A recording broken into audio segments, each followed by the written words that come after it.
you're given, that's how we live it. Don't be mad at the system, it's simply how we've existed. I hear a lot of people talking like they politicians and choose to be an accountant because it's safe in a business. Not because they want to do it, just because they heard it pays. And who the fuck wants to be poor knowing that's how we've been raised? Society is getting heavy, I can feel the weight. The pressure of success is like 100 million pounds of shit. How you guys doing today? It's Anthony Gangi. Welcome to another episode of Tier Talk. Guys, 2020 is coming to an end. Thank God. But there were some good things that happened in 2020. I met some people that are going to be on this great panel today. I met them in 2020. So not everything was bad, but it was a tough year, but it also showed the strength and perseverance of our brave men and women who work in corrections.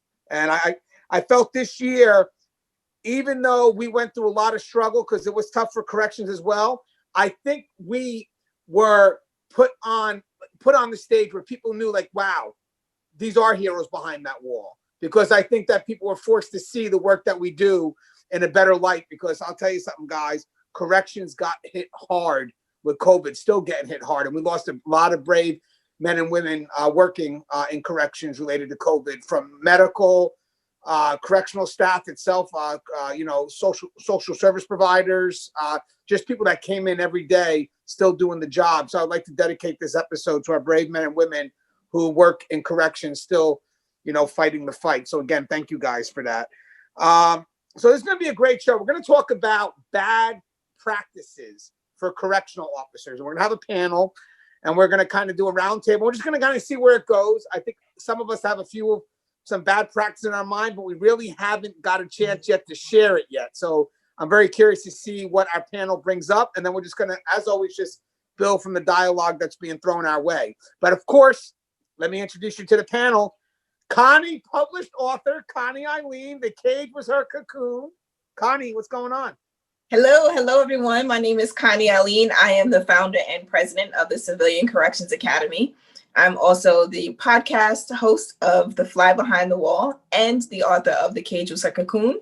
So we've got new people on today. So I'm glad that we are going to have like a very broad discussion, because usually Anthony tries to, make me feel bad. Yeah, he does. He picks at me the whole time. You guys just don't see it.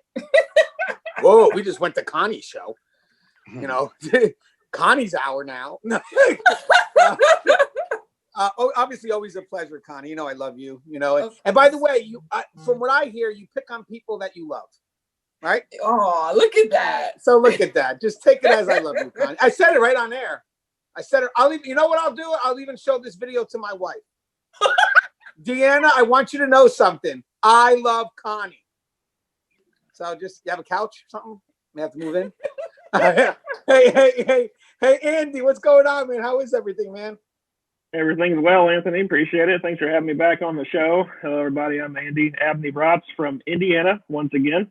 Jail administrator for the last 8 years, been in corrections for a total of 18.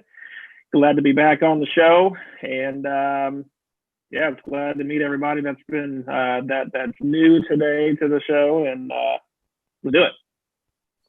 Yeah, always good to have you, Andy. And again, next year is a big year for Andy. He's got some stuff in the mix. We'll let you know more as the year progresses, 2021.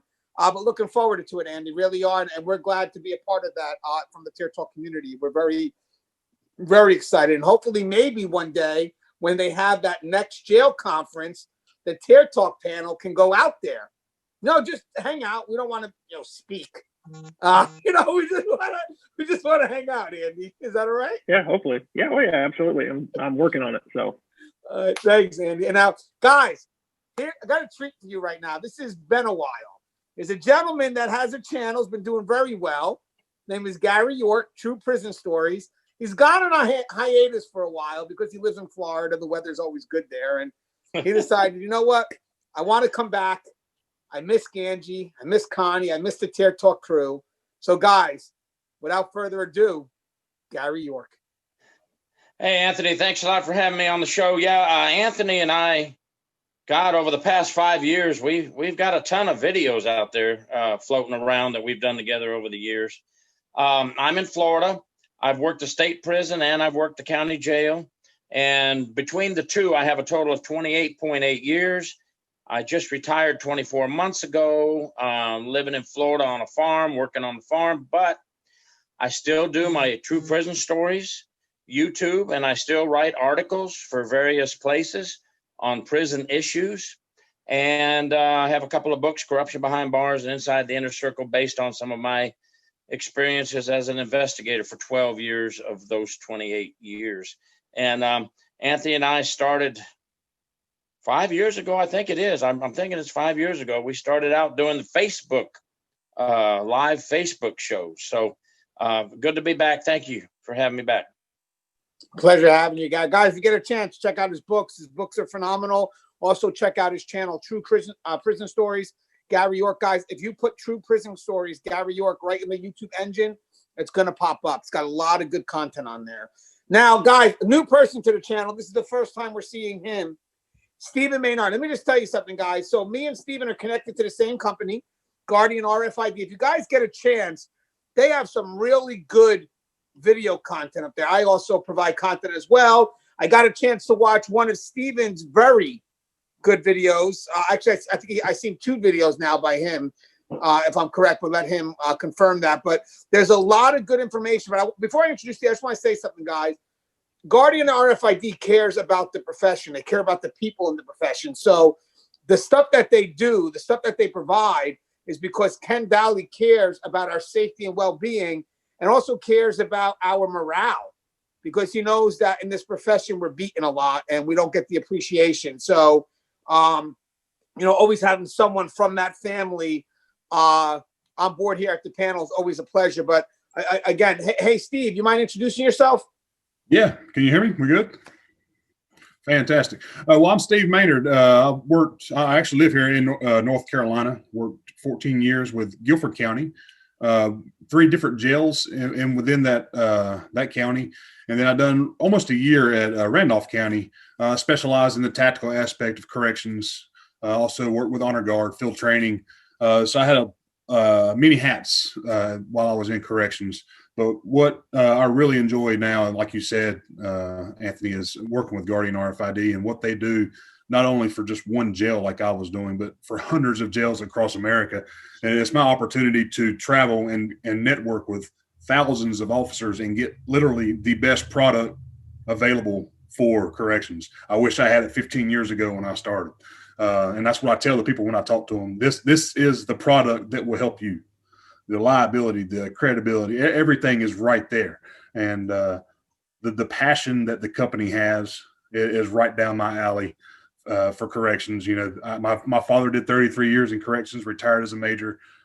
I done 15. My uncle's a deputy chief. My brother's in law enforcement. My uncle's, it's in our blood.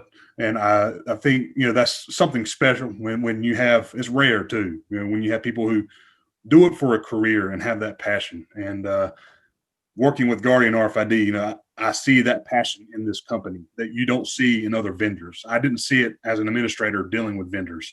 So it is an honor to be with that company and to be here with you tonight and this panel just to talk.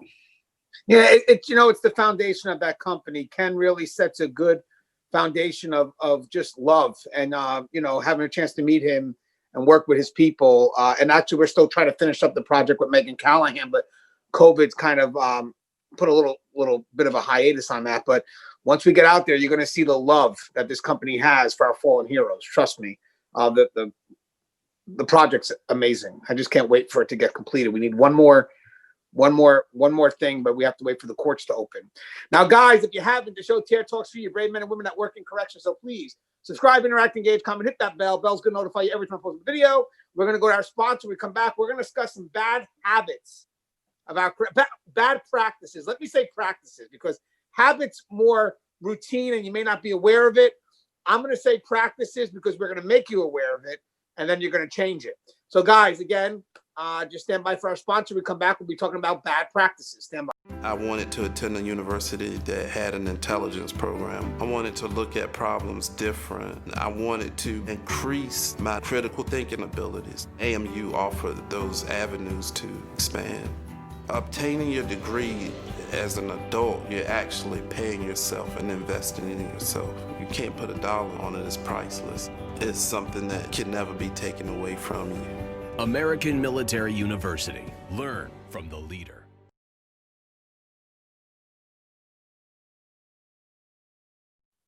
right, then we're back. So, guys, real quick, I want to go to Connie first because Connie's got a medical background. And I just want to get this out of the way because a lot of us have some bad hygiene practices inside the prison. And I think Connie can best lay it out from a medical perspective because it's that serious. So, Connie, give us some of those bad hygiene practices. So I think, so in the space of COVID, right, we know that a lot of people now are wearing their gloves and such, right, which I think is awesome. Please continue to do that. Universal precautions are always in order. However, we do know that there are people who have the habits of biting their fingernails, right? And what's underneath those fingernails, right? So we talk about all the germs and everything that's out there. I just want to bring it to your attention that biting your fingernails, particularly while you're working in a prison or a jail setting, is not something you want to continue doing because those germs, you're just putting them in your mouth, directly into your mouth, and that just is gross. I mean, when you think about how much stuff happens, whether you're in the medical unit, whether you're just walking down the walkway, you're walking down a whole corridor, how much stuff gets splashed on the walls, right? That we touch it and we don't realize that we're touching it, and then we're just off busy working, and then that's what we do. The other thing I wanted to bring to everyone's attention is just this habit of biting pens. We put them in our mouths, we chew them. I don't think that we're conscious that we're doing them, but then we put them down on a table, right? That surface has germs on it. We pick it back up, we start writing again, or someone comes to sign in the logbook, right? They use your pen, and here you go with that pen back in your mouth. So wherever that person came from, now you've got the germs from that person on your pen and it's back in your mouth. So I would say those are like two big ones that I think we might not pay close attention to, but I would say we need to because it could really keep us safe. And I have one surprise to you, Anthony, that I didn't throw in there before. And that one is the pocketbooks. So many women who are working in the facilities, we come in with our purses, and especially if we're in nursing, if we don't have like a locker room to put our stuff in, we come in and we stuff it in our desk, but we put it on the top of the nurse's station or the top of the desk many times. And so the germs that we pick up on our bags, we actually take them with us when we take them home. I don't know a lot of people who are in the habit of wiping down their bag before they leave. I mean, it'll be great if we do that, but I don't know practically that we do that. We know it's the end of shift. We just want to get out of there. I just think from a cleanliness perspective, we want to be careful what we're doing. And I think just from a safety and security perspective, having our bags in a space where inmates could possibly stick their hands in and grab whatever they can get on the go probably could be us introducing contraband where we're not realizing that we're doing it. But just those are the things I got on the top of my head right now. Well, I want to add one more thing because I know COVID may have stopped some of those practices and hopefully we don't go back to that. But I do want to mention something that I did notice a lot before COVID. I don't know if it will happen once COVID stops, and I'm going to ask this to Steve. I think Steve may be able to best answer this one. I've seen a lot of people do some pat frisk without gloves. Daily. Yes, daily. And that it killed me. I always double gloved. Pre-COVID, I put 2 pair of gloves on just because I always had that one glove to rip. And sharps and pockets, and no telling, God knows what these people have on them, from homeless population to whoever. But yes, I have seen pat searches and frisk searches conducted without gloves on, which is huge no. Yeah, I thought it was kind of funny because when Connie mentioned that, I thought Connie was going to cross into that. And I was like, oh, wait a second. And then I remember, like, I used to see that all the time. And one last thing, and I'll go to Andy on this one real quick. And then I want to get these quick ones out of the way. During mass movement, Andy, because you're on the admin side, but you've walked the floor, right? How about when you see officers with their hands in their pockets? Actually, that was my first one I was going to say. When I work the floor, hands in pockets is a huge no-no, especially when you're in a housing unit full of 20, 25, even 100 inmates, depends on how big your jail or your prison is. Because you really want to be safety and security minded when you go into a facility. Just because the inmates are talking nicely to you doesn't mean they have something else up their sleeve later on down the road. Your book talks about inmate manipulation, Anthony. That's the start of it. So definitely have your hands out. You know, I like to put up in a interview stance, my hands in front. But yes, definitely not in the pockets for sure. No. And you know what's funny, guys? Back in the day when I first started this profession, if I was caught with my hands in my pocket, the supervisor would come by and give me the smallest little pinch underneath my arm, and it hurt. But you knew, don't put your hands in your pockets again. Now you can't do that, guys.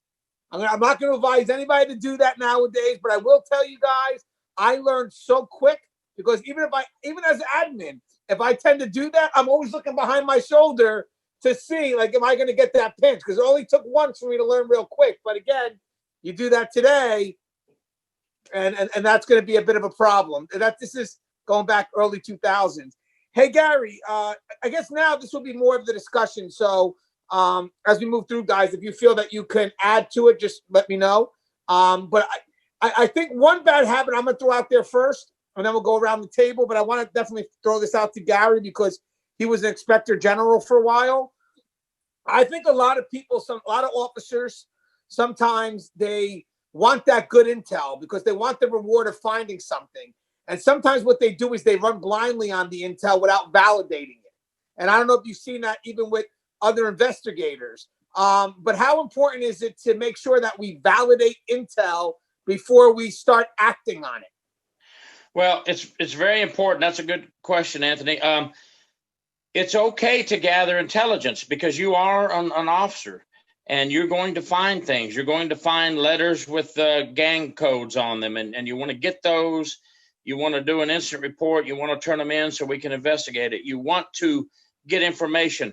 But listen, don't become so involved in it that you want to start running the entire investigation to the end, because that could end up causing a problem. That could cause somebody to get hurt, or the wrong information is passed on. We don't want to micromanage. We want the officers to find information, but document the information that you find, get it to your chain of command, and every state and county jail has rules and regulations. We had a thing here in Florida, or we have a thing. By 10 a.m. every morning, the institutions must report the following type of incidents. They have a guideline. They know what they need to send to the IG, and they know what they can investigate on their own at the jail level or the institution level. So just make sure you document everything and don't become, it's not a great word to use, but a vigilante and try to handle everything yourself. Let's work as a team. And that goes for both sides, for the IG too. Don't go in there cocky like you know everything and nobody else knows anything. I'm going to tell you something. Some of the best cases that I broke were with the help of correctional officers and what they know and what they found. I would say, hey, you're here every day at this prison. I'm not, because I traveled the state of Florida. What about this? And I use correctional officer information a lot. And I don't credit myself. I credit them for helping me break the case. Yeah, that's very important. I always tell people that when an inmate gives you information, obviously most of the time there's going to be a motive behind it. It's not information that they don't expect nothing in return for, most of the time, So when you're sitting there running it blindly, just without validating it, or without having the proper people really validate it, you could be falling into a trap. You could be exactly doing what those inmates want to do. I mean, sometimes they snitch on each other so they can run the drug game. So not being able to validate that information and then just kind of just running amok, you could put the facility at risk, your peers at risk. Does anybody else want to comment about the information? I see Andy. Yeah, what do you got, Andy?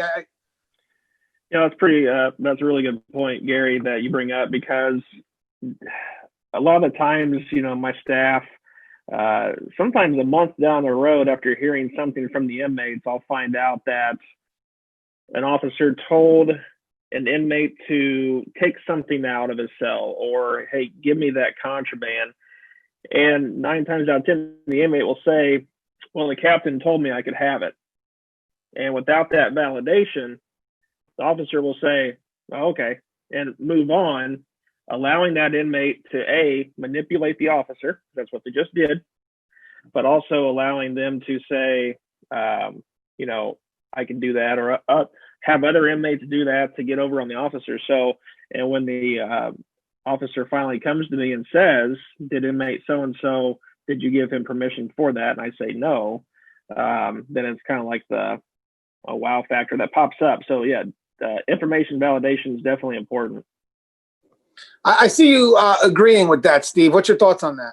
Yeah, I'm sitting here thinking, without getting too far off the tracks, it also, what I like to see as an administrator when I was administrative lieutenant is having all the shifts on the same page with the same information. At shift change or briefings, you know, here's what happened today. This is what we located. This is the inmates that were causing the problems.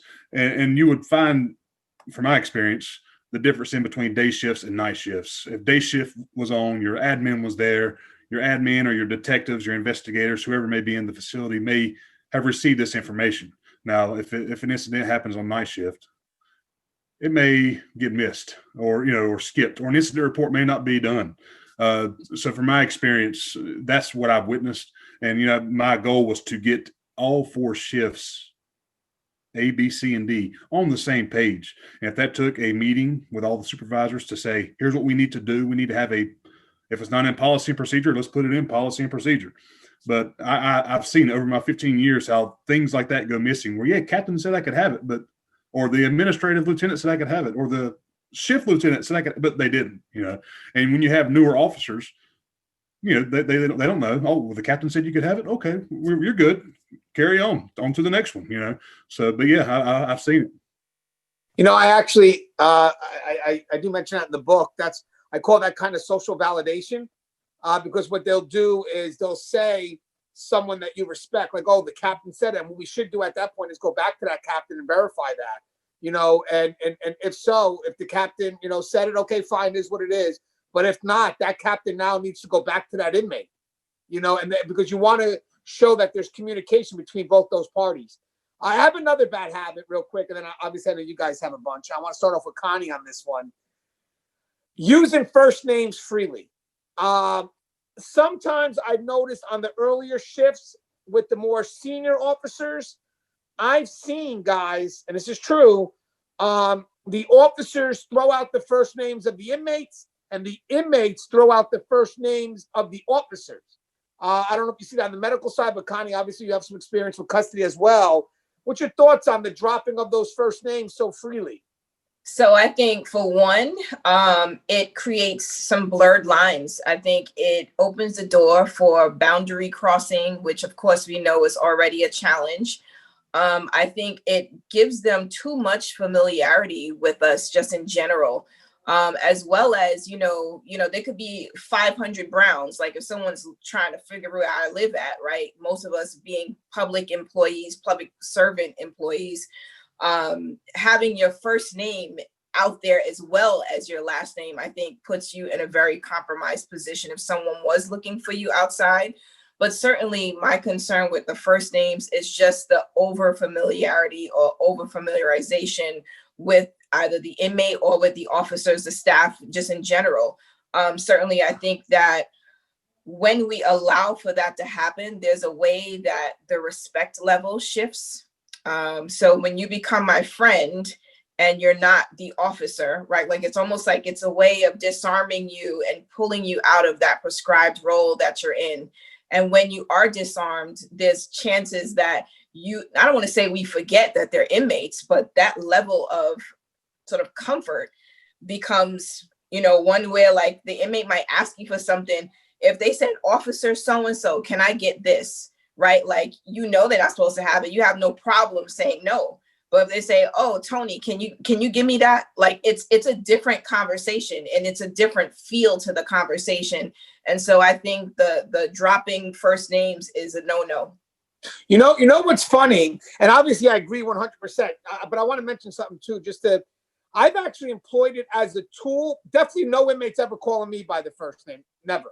That's not going to happen, obviously. But there have been times where you could have an inmate acting out. Let's say I'm the unit officer, and I know the inmate, within my prescribed role, maybe the inmate does have some respect for who I am, because we interact every day professionally, right?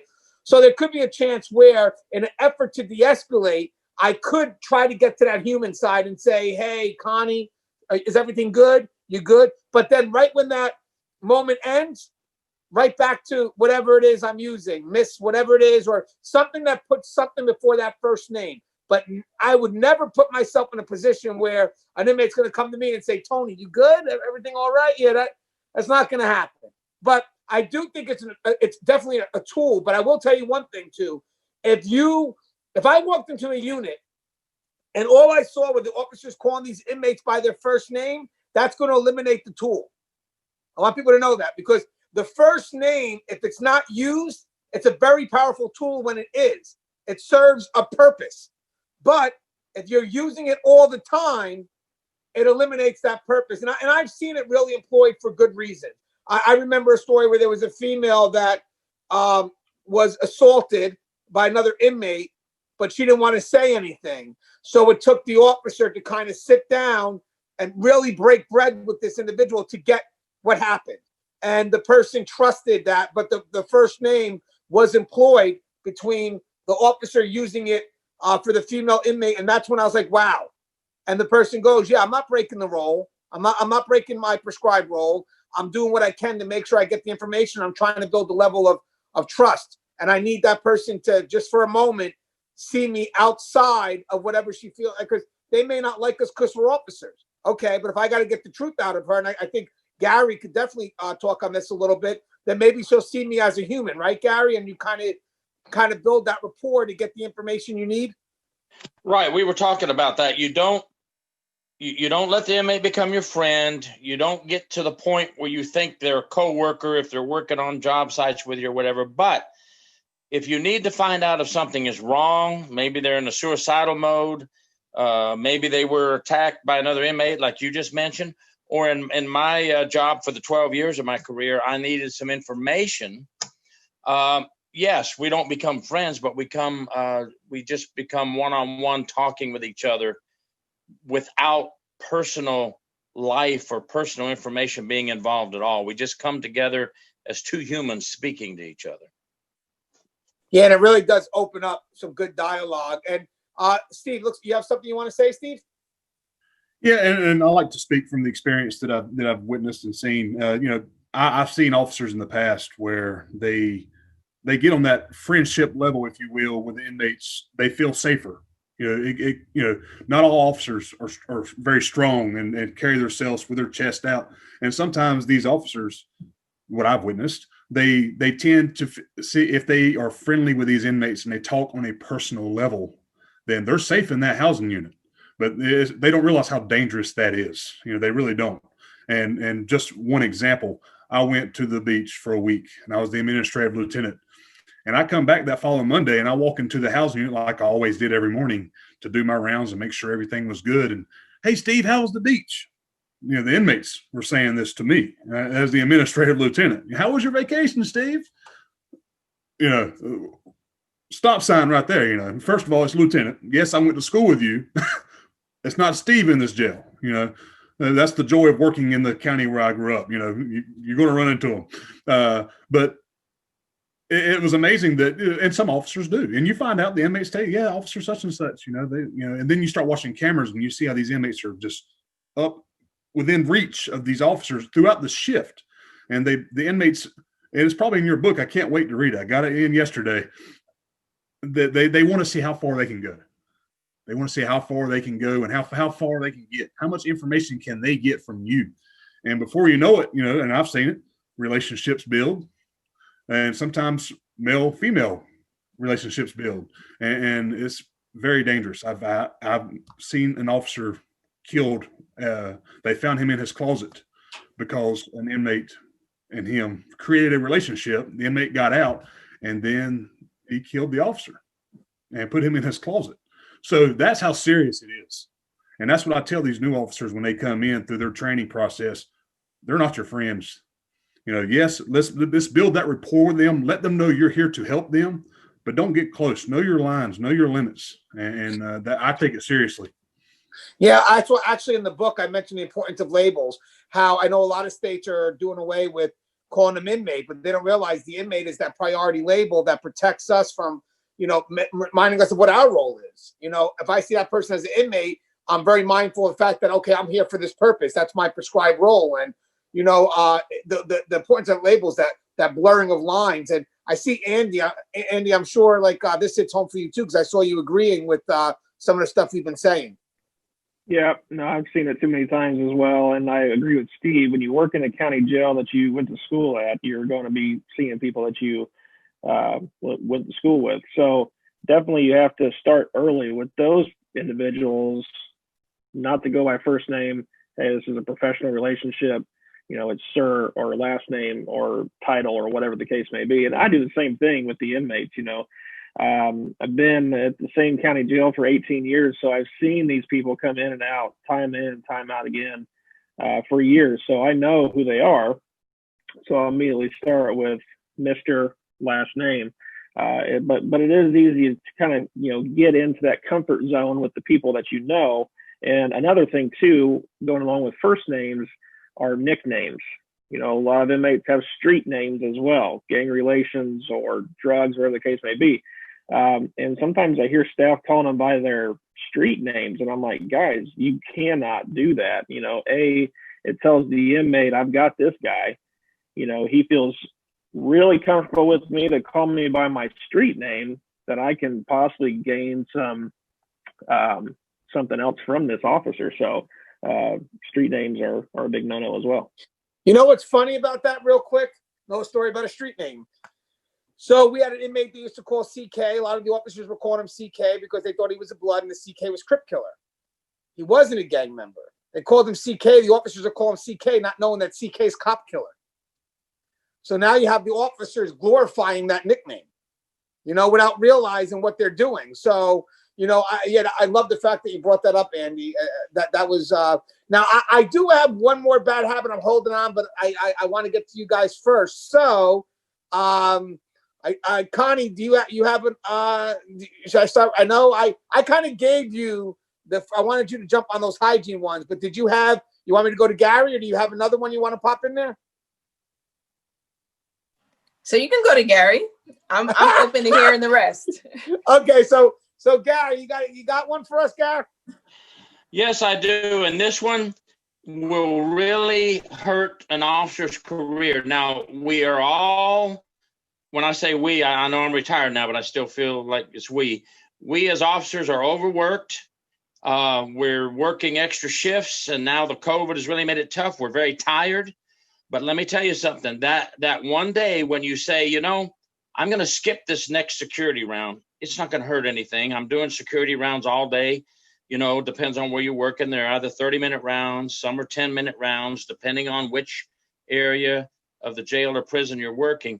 And when you skip that one security round, that one time, that could be the round where somebody commits suicide, or that could be the round where somebody is raped. And now an investigation is opened up.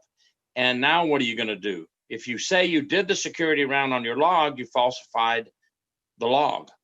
And now you're in a big mess. You know, I know we're tired. I know it's hard, but you got to get up and do all the security rounds, because that one you miss, or if you get in the bad habit of missing some rounds every now and then, those are the ones that are going to get you. And just don't do it. It's not worth it. Get up, walk around, and do those security rounds. Yeah, and guys, it adds to it when you're skipping those rounds, but you're documenting that you're doing the rounds. You know what I mean? Sorry, guys. Thing fell. But you're documenting that you're doing them. You know, this really came to light during the Epstein case, because, you know, everybody was looking to see, well, how could this have happened? So the first thing they do is they check the logbooks, and, well, you were doing these rounds, and really, were you? You know, and then I will tell you something too. Sometimes, because we're understaffed at a lot of places, maybe when they want those half-an-hour rounds, it's just not feasible. So, and you're still putting it in like you're doing these half an hour rounds. Now, you need to make it known to your supervisor every day. Hey, I know I have to do these half-an-hour rounds, but I'm going to need help. Because, you know, some of these officers, they work in these old school prisons where there's one officer and there are 4 or 5 tiers. And they're going to have to patrol each one of those tiers. And when you look at it, it's like, man, is this person really doing a check every half an hour? I mean, a really good check, you know, especially when the DOJ starts investigating that. And they're going to be like, well, he said in the logbook, yeah, but I mean, let's do a practice run. Let's do it. And they'll find out that maybe the check takes 45 minutes. So now what the officer needs to do is say, hey, listen, I know we're understaffed or whatever it is, but I'm going to need help somewhere along the line because I'm not able to complete these tours in every half an hour. Another issue related to that, by the way, is there's some jails, and maybe Andy could touch on this, and Steve or Connie, actually, because of Rikers, where booking and kind of like constant watches are in the same areas. So you have an officer that's booking and focusing on booking and doing what they got to do, but then they got a 15-minute watch they got to get to. You know, so at one point I'm figuring the booking could distract them. You know, you can't do two, and you're tying up with an inmate that's a little bit of problem during booking, keeps you there for 30 minutes, and oh shit, I got a 15-minute watch back here, and next thing you know, maybe you didn't catch it, but okay, you know, maybe the inmate's okay, but I'm going to log in that I saw that inmate every 15 minutes. Hey, Andy, does that sound familiar? Absolutely. You know, and I think that's part of the issue when you get, you know, short staffing. And you're right, you know, in our jail, the booking area, booking and release is right next to where all the suicide padded cells are, or the overflow watch cells are.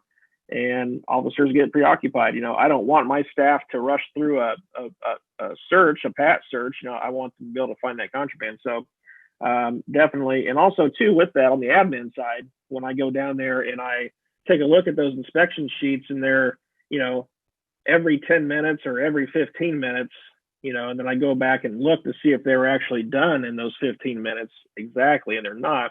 So I think a lot of times people, especially newer officers, they know they're 30 or 40 minutes past that check, and they think, oh crap, I'm going to get in trouble, so I need to go backlog. And that's definitely a bad habit or a bad practice not to get into, because you're setting your entire county up for litigation. You're setting your sheriff, your administrator, whoever you work for up for litigation, not to mention yourself.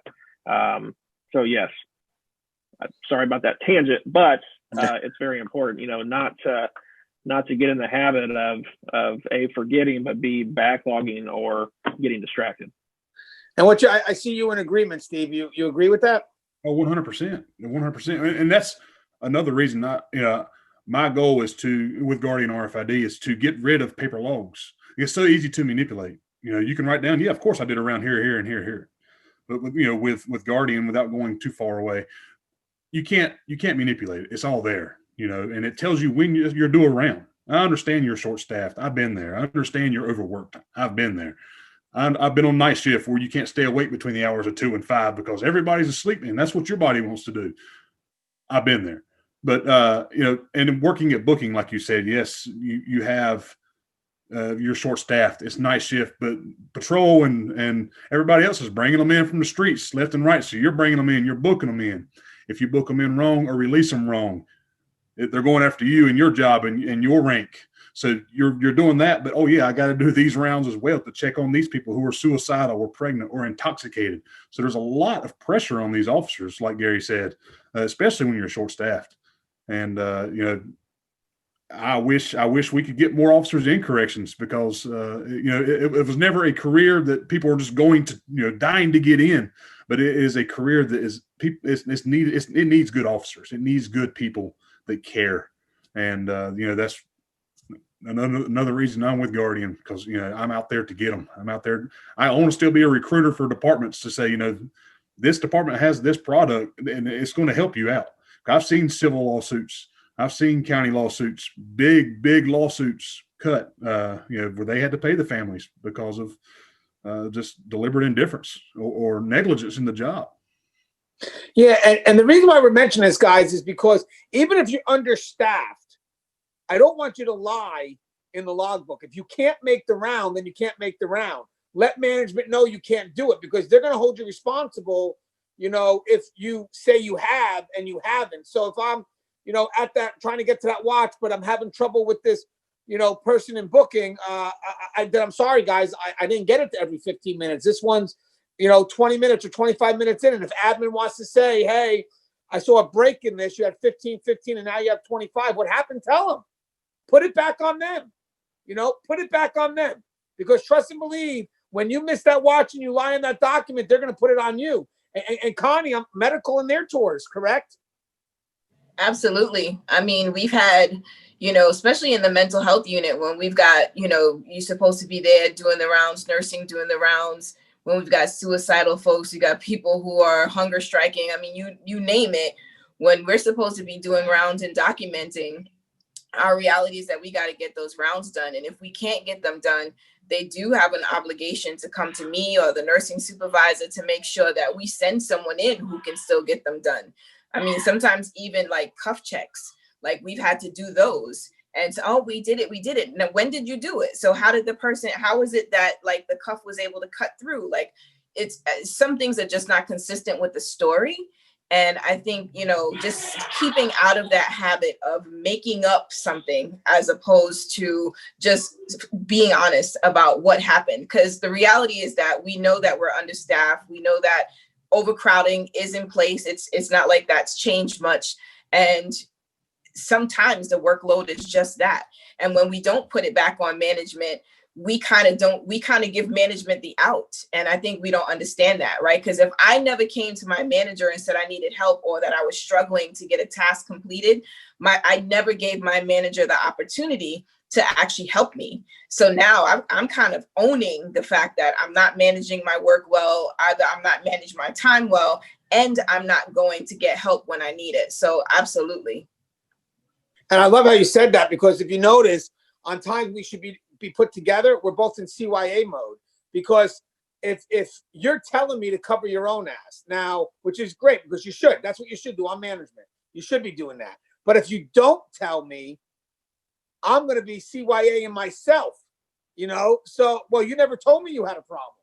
You know what I mean? That's why it's good that we should have a communication, and that manager or that supervisor should see that, okay, we need to make an effort to help, and they need to bring it up. The last thing they need to do is, well, you got to figure out how to get it done. No, then you do it then. You go on the post and then you do it. Because at the end of the day, I'm not going to lie in the logbook. So are you telling me right now to lie in the logbook? Because sometimes that's what they're trying to tell you. You got to figure out how to get it done. Oh, so you're pretty much telling me to lie in the logbook. And I know Guardian has the tracking equipment, so you can't lie. You literally have to go post by post. You have to check it. Now, I got one more thing that I know, I'm sure Andy has some. I just want to just say it's real general. Obviously, people are going to say complacency. Yes. I've done shows on complacency, so I don't want to have to re-explore it. But just in general, make sure you're following policy and procedure. That's all. Try to look at it every day. Don't drift far away because you now have practices that are more convenient in nature as opposed to actually it being the right thing.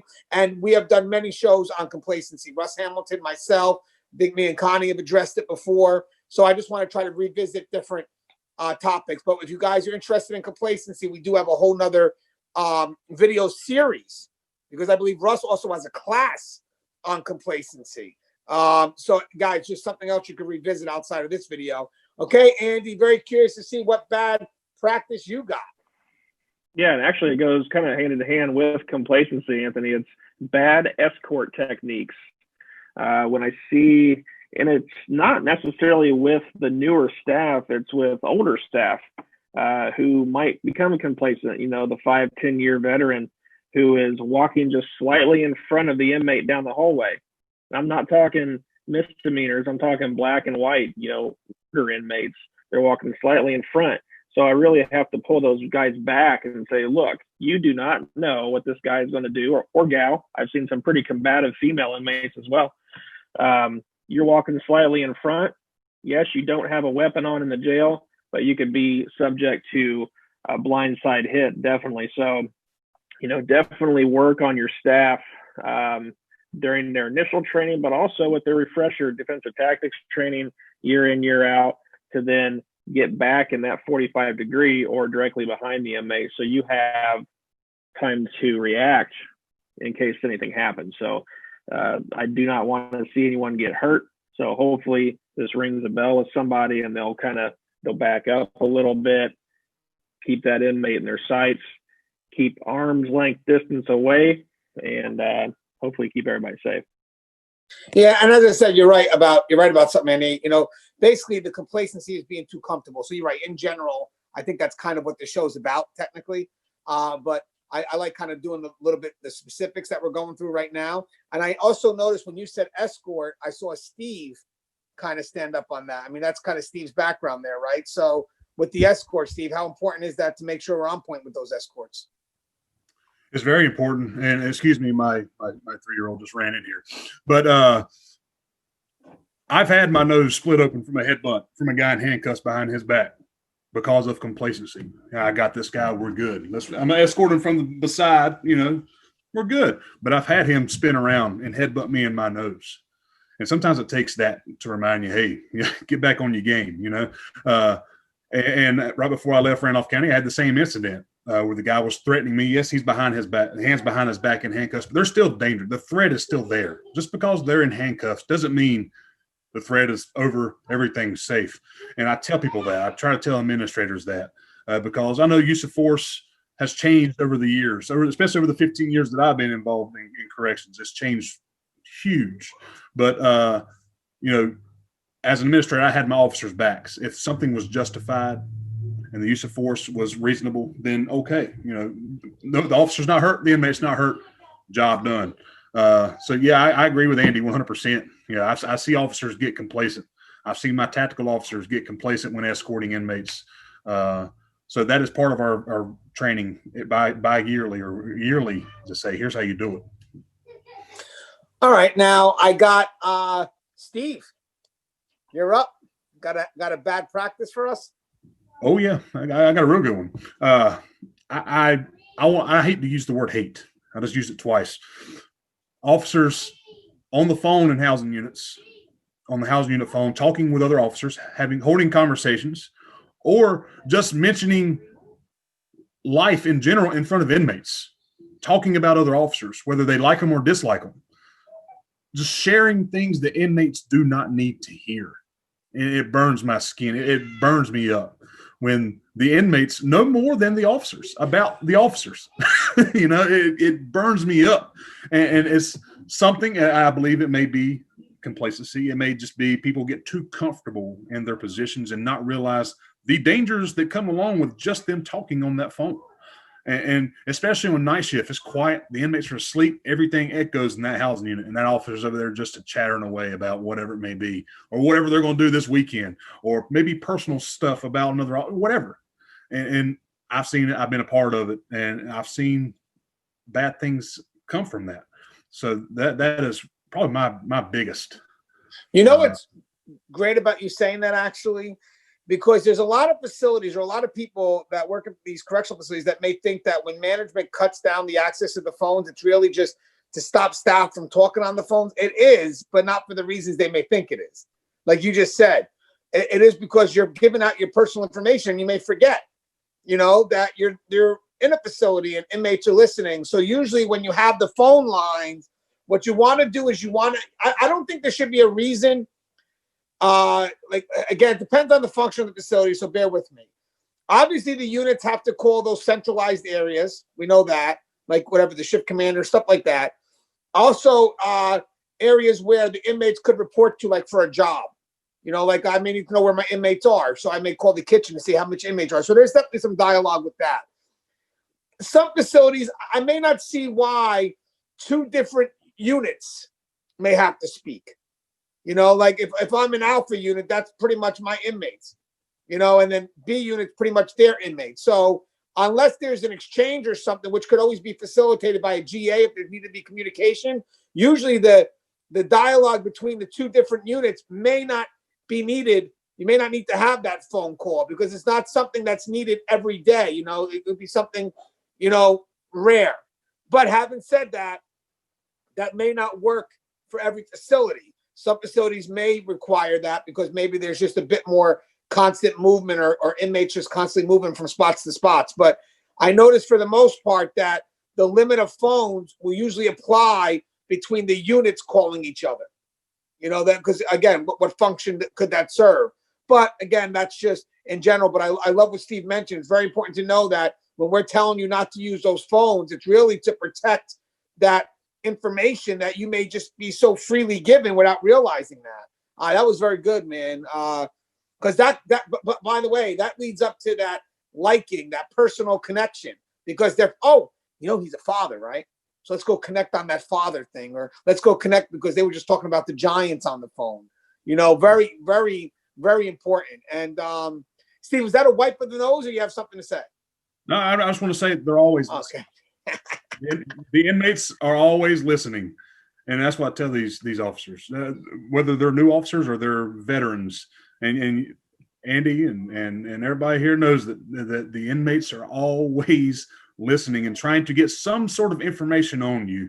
And I think, you know, officers, they don't realize it, or maybe they do, and then they get to that point in their career where they think it's all right, everything's fine, I'm safe. But the day you have an inmate come knock on your front door or see you at a mall or see you at the gas station, that's a whole nother outlook on things, especially if they're a problem inmate. You know, not all inmates are bad, but there is one or two here or there in every jail that you will run into outside the facility when they do get out, whether it's jail or prison, and it's uncomfortable. So you want to be careful. And Andy, I see that you got something you want to say. Yeah, I want to go a little bit beyond the officer or the custody side when it comes to this. You know, think about dietary or the staff that work in the kitchen around the inmates. You know, all day long, 3 meals a day. Sometimes they forget pretty easily where they are and talk about a lot of personal things. So, you know, my civilian staff sometimes wonder why I put them through defensive tactics. It's because sometimes these inmates might get too close to you based off of what they're hearing in the close proximity of the kitchen, that they might try to get over on you. So, I definitely agree with that. And it goes beyond custody. Medical is the same way, Connie. I'm sure you can agree with that. You know, you're in close proximity with a lot of people. Well, that just brought the conversation to Connie. What do you got, Connie? So I had two thoughts. So when Andy first talked about, and Steve were talking about people in close proximity, I was just thinking about how many times I've gone into housing units and the officer has inmates like right in their personal space. For me, I feel like even though you're kind of maneuvering whatever the list is for the day or whoever's got to go out, I also feel like there should be a certain amount of, I mean, I know that you guys are trained to have, you know, enough personal distance or space between you and the inmates. And I've seen it so many times where you go into the unit and you've got that one or two inmates that just hang around the officer's desk and they're comfortable enough to be close. And, you know, that to me, that's one of those habits that, or practices that need to be broken, because I think, you know, the inmates are always testing those boundaries. And when we allow them to kind of cross those boundaries and get closer and never correct them, I think that's when we're sending a message that, you know, we probably need to not be sending. As far as like medical and just the talking, like, I mean, I think we talk about patient care all the time, right? And I think just something to bear in mind is that when we're talking about patient care and we're in between exam rooms, you know, there are inmates in the waiting areas. There are inmates all around us. I mean, we think about HIPAA, there's people all around us, right? And so the habit of just talking about the care we just gave to an inmate that just walked out the room, or, you know, what we're planning for the person who's coming in, it may not be intentional because we are trying to promote sharing that information so that the next shift knows what they need to do when they come in. And we don't want there to not be continuity of care. So there's a way that I think we share, but I think we also too need to be mindful of these random or not random, but inmate care conversations that we have. And the same thing about, you know, this nurse doesn't like that nurse, or, you know, I don't like the administrator in the other facility, like whatever that is, that's certainly not information that the inmates need to be privy to. Yeah, I like that. I like the HIPAA side of it all too. That's definitely important because serious violations happen with that. I don't know, Connie, do you have another one, or because I have one last one? Nope, that was all for me. I just added in my HIPAA and the one about the officers just having inmates close to them when they're in the housing unit. I think that's a big one in my mind. I've seen it way too often. Okay, and now before I say the last one, does anybody else have any other ones? All right, so Gary, what do you got? just real quick, this is not supposed to happen on perimeter post, but I consider perimeter post our first line of security. And in Georgia, a couple of suspects were doing a drug drop-off outside the perimeter, and the officers approached them. It became a shootout, and the officers won, thank goodness, and the officers are okay. Quickly, when you're on the perimeter post, you're not supposed to have it. Don't take the newspaper out there in your boot and read the newspaper. Don't sneak headphones out there and listen to music. You have to have all your eyes and ears on and your head on a swivel on perimeter post. It is one of the most boring posts to ever work, but in my opinion, one of the most important posts we have to prevent escapes or to prevent people bringing contraband on drop-offs or in the prison. Please don't get in the habit of becoming complacent and thinking that the perimeter post is someplace to get lax. And that's all I wanted to say. Yeah, and you know what? I just want to add something on that too. Again, it's a very routine post. It is, but I would like to say, at least for the overnight shift, they should be switching out those perimeter posts every 2 to 4 hours. If you have, even your tower cops, sorry guys, especially, I'm just talking about more overnight, because it's just the hours. Like he said, everybody's going to feel tired around 2 to 5, and you're just not there. You're not alert. So, you want to try to keep those posts moving. Minimal, maybe every 4 hours. If you could do every 2, that would be great. But you definitely want to keep those bodies as live as possible. Because sometimes even just that movement into that new location could give you a little bit more energy. But when you're doing it straight 8 hours, very hard. All right, so I have one more I want to give up to. I think this is going to be an interesting one. Don't chase after charges for the wrong reasons. Okay, I may write up an inmate and I'm going to lose some, but it's not personal. I'm not looking to retaliate. If I do lose, and I shouldn't take it like that, if it's a charge that the inmate seems to be found not guilty in, if I want to learn, then I want to learn what I did wrong to better myself. Not because I'm chasing after, because, I'm going after the inmate. That's the wrong way to do it. You could always get better if you want to learn, but don't chase after charges and make it personal. You are going to lose charges, and the inmates see that it's personal to you. They're going to come right up to you and say, hey, you lost another one. Especially if you look at that win-loss. It's not just what can I do to be better so I can make sure that my charges stick. So does anybody have anything they want to say and with that, or all right. I think we're good. I think we got some good thoughts, guys. Again, just some stuff out there. It's not an all-inclusive list. But again, just in closing, because we do have to have our closing comments, we'll start off with Steve. Steve, would you like to say anything in closing? Other than just be smart and be safe. It's a dangerous profession. And I've seen the best parts and I've seen the worst parts. And just, stay close to the ones you work with. And I'll piggyback off what Gary was saying, working the perimeter post, also leaving work. Leaving work in large groups, going to the parking lots or wherever it may be, wherever you park, always be aware, always be alert. At this day and age, there's a target on an officer's back. And sometimes the bad guy don't care if it's a corrections officer or it's a sworn officer. So just keep that in mind and be smart, be safe. I think that's great advice, Steve. Hey, Gary, you have anything you'd like to say in closing? Well, I just want to thank everybody in corrections that has served. Thank you for your service. Happy New Year. Please be safe. Stay healthy.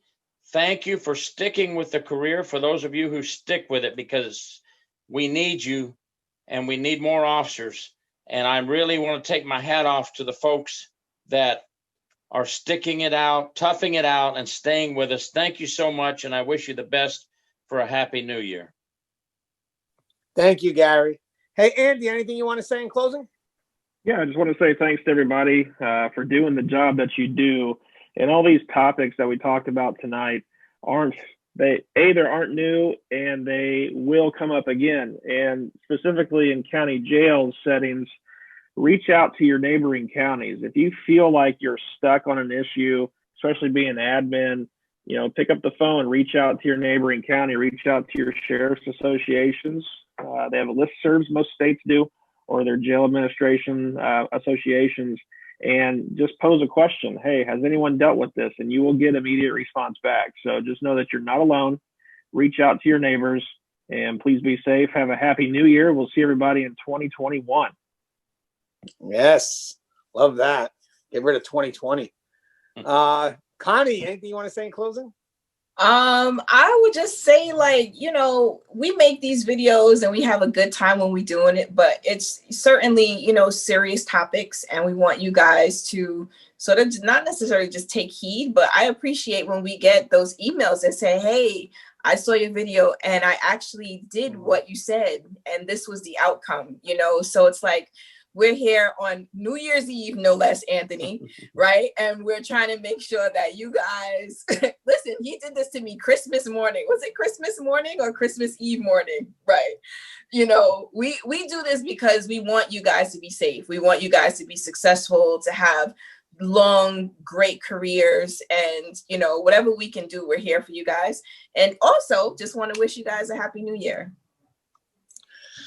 Connie, obviously, this was a great year for us. We have some new adventures coming up, some big one coming up in 2021. Obviously, a good chance for a national television show where I get to sit next to you and partner with you and just discuss stuff on corrections cams, if you will. But guys, this is the last video for 2020. I will say one good thing that happened in 2020 for me, if I may, was yesterday. Now, you guys be the judge if it's a good thing or not. I would like to think it is, but we'll get your opinion on this one. My daughter, Mia, 8 years old, after months of trying, she was able to accomplish her first fatality on Mortal Kombat, guys. She picked Katana. And there it is. There it is. The wife's not so happy. I said, hey, babe, she's learning anatomy. I mean, that's the spine, that's the brain. You know what I mean? And when she does it, she makes sure that I'm learning anatomy. But she was happy. I could see the achievement in her face. For me, the world slowed down. It was just a beautiful thing. And now into 2021, she's going to be working with Scorpion, trying to get his fatality. And next, Grand Theft Auto. All right, guys, as always, the show is here. If you haven't, please subscribe, interact, engage, comment, hit that bell. And guys, if you get a chance, check out, I have the book. It's out on the market now. It's available on Amazon. Link is in the description. All right, guys, stay safe.